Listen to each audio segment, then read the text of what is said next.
Mundial de la Tierra, y todo eso lo conoce en detalle y nos va a ilustrar Thais. Le damos la bienvenida. ¿Cómo estás, Thais? Gracias. Bien, muy bien. Expectante, ¿no? Porque esta es una de las, te diría, una de las dos fechas del calendario ambiental más importante. La otra es en junio, el Día del Ambiente. Y esta, sobre todo, tiene desde su origen un significado que es una de esas fechas en la que la sociedad civil sale a la calle, ¿no? De hecho, recordemos que el primer Día de la Tierra fue en 1970 y se congregó porque fue justamente cuando 20 millones de personas salieron a la calle en los Estados Unidos para exigir que haya políticas que limiten la contaminación que las empresas estaban generando en el aire y en el agua. Desde ahí es que cada 22 de abril se sale a la calle en reclamo que los tomadores de decisión, ¿no? Justamente tomen medidas hoy ya en un contexto de crisis climática y ecológica. Y algo importante que recién Laura nos decía, a partir de las 5 de la tarde, y te diría que ya desde antes, en Plaza de Mayo se van a congregar distintas organizaciones juveniles de la sociedad civil, activistas, para marchar hacia el Congreso, ¿sí? En lo que se espera sea una movilización de las más multitudinarias, ¿no? Del año, porque se ha venido convocando bastante. De hecho, las organizaciones juveniles no se habían incluido antes en lo que había sido la fecha elegida a nivel internacional, sino que eligieron este Día de la Tierra, hoy viernes 22 de abril, como la fecha en la cual congregarse. Yo siempre en las movilizaciones, ¿sabes qué es lo que veo? Porque, bueno, obviamente salimos en defensa de la tierra todos, pero ¿qué es lo que se reclama? Porque eso obviamente va cambiando, ¿no? Año a año, y no es lo mismo lo que se reclama, no sé, en Estados Unidos, que lo que, por ejemplo, se reclama acá en Argentina. Y estuve mirando, te diría que son 3 principalmente los reclamos que va a haber hoy. En primer lugar, un reclamo hacia el Congreso, y que es por la ley de humedales. Vos sabés que la ley de humedales ya viene en este 4º intento porque... Explícala en una línea, por favor. Bueno, lo que busca justamente es identificar el estado de los humedales que tenemos en nuestro territorio, que son muchos, para determinar qué tipo de actividades se pueden realizar o no en función justamente del estado de estos humedales. Es decir, un humedal con mucho deterioro, bueno, evidentemente ahí no vas a poder hacer una actividad productiva. Alrededor de los esteros de Liberá hay humedales, por ejemplo. Sí, los esteros de Liberá son humedales. Los humedales son ecosistemas que se basan fundamentalmente, ¿no? en la presencia del agua y ayudan muchísimo. Por ejemplo, tienen un efecto esponja. Entonces, cuando vos tenés el humedal, eso absorbe agua. Si vos degradás el humedal, toda esa agua que ya esa esponja no absorbe, ¿qué pasa? Continúa y es lo que puede dar lugar a inundaciones. Claro. Esa es una de las ventajas principales de los aportes que se dice que tienen. Te hablo del estero de Liberá porque hubo una recuperación en su biodiversidad, entiendo, en los últimos tiempos con una inversión interesante. Poco se difunde esto, sí. Así como siempre se sigue criticando el desmonte que destroza, bueno, lo que pasa en Santiago del Estero, sobre todo en Santiago, que he presenciado desmontes.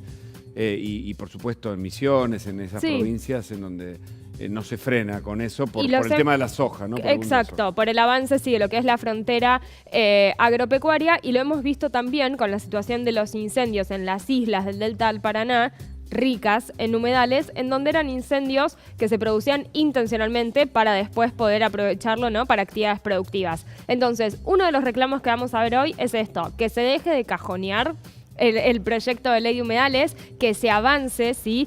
Finalmente, ahí hay mucha resistencia, hay mucha presión. Lobby.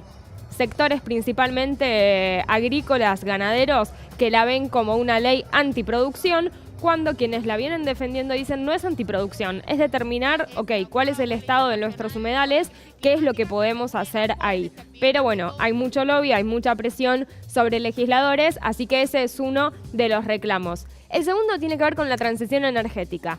Un día antes del Día de la Tierra, vos viste ayer, ¿no? El presidente hablando de gas para 200 años, gas como el recurso para la transición, gas que es un combustible fósil y que es lo que nos dice la ciencia, de lo cual nos tenemos que desprender cuanto antes, porque justamente contribuyen a la emisión de gases de efecto invernadero y al calentamiento global.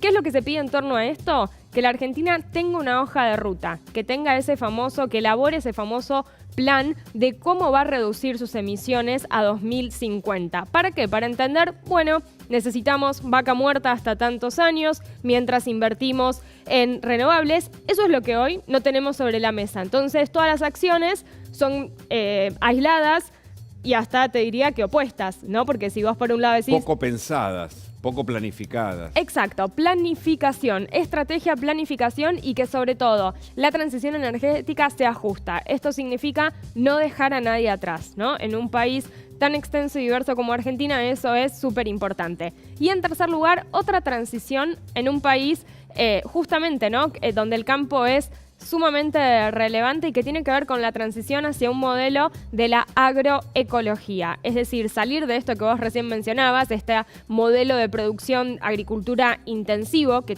sobre todo se dio con la sojización en los 90, ¿no? Extensivo e intensivo, ¿no? Exacto. Salir de ese modelo para ir hacia uno que sea más amigable con el ambiente, pero que también sea más inclusivo con familias campesinas y productoras, porque lo que tiene ese modelo es que son unas pocas empresas, ¿no? Generalmente las que están a cargo de productos químicos, sobre la cual se basa este modelo de producción de alimentos, y eso no solo perjudica al ambiente, a la salud, ¿sí? Sino también desde el punto de vista social. Es muy interesante de ver, por ejemplo, el trabajo que está haciendo la UTT, la Unión de Trabajadores de la Tierra, que reúne a familias campesinas digamos, que trabajan justamente con este modelo de agroecología. Y que te digo más un dato.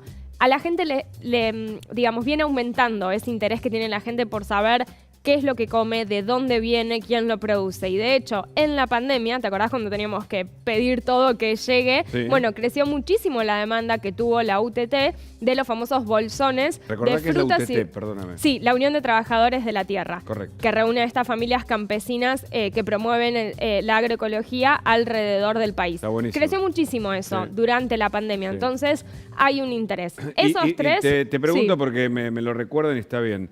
Nuestro ministerio, formalmente desde el gobierno, el ministerio que dirige Cabandier sobre medio ambiente, que llegó tarde a los incendios en Corrientes, ¿cómo se adecua con las demandas de los especialistas en justamente en ambiente? ¿En qué sentido? En el sentido de las demandas claro. Y de la respuesta de parte del gobierno. Bueno, yo te diría que el gran desafío que tiene el Ministerio de Ambiente es cómo articula con los otros ministerios y secretarías. Porque el desafío que tenemos ante la crisis climática y ecológica es que necesitamos transformaciones en todos los sectores. Entonces, lo que yo te mencioné recién, transición energética, ¿a quién necesitas que haga cambios? Energía, ¿sí? Y producción, sobre todo. Después, si querés pasar a un modelo agroecológico, ¿qué necesitas? De la parte de agricultura. Entonces, el gran desafío que durante el año pasado eso se quebró la confianza para trabajar en conjunto ante la acción climática, es que el Ministerio de Ambiente logre, con esta hoja de ruta de todas esas transiciones que la ciencia nos dice que es necesario hacer, bueno, que logre trabajar con otros. Y te diré algo más. El discurso de que necesitamos financiamiento para la acción climática es cierto, y los países desarrollados tienen que cumplir con eso que se comprometieron de movilizar dinero para que países como Argentina lo puedan hacer. Pero no nos olvidemos para qué va ese dinero, porque si ese dinero va a ir para vaca muerta, no está yendo para promover la acción climática. Correcto. Entonces, ahí yo creo que es eso, te diría, lograr una armonía y trabajo con los otros ministerios que no creo que sea solo un desafío para la acción climática, creo que es, ¿no? Que lo tiene el gobierno para todo. Bueno, 72 días del Día de la Tierra, gracias por el informe, ¿eh? No, muy bueno, completo e interesante, como siempre. A las 5 entonces hoy en Plaza de Mayo es donde se van a congregar por si quieren sumarse. Muy bien, muchas gracias, interesante todo este tema que hace al lugar en donde habitamos.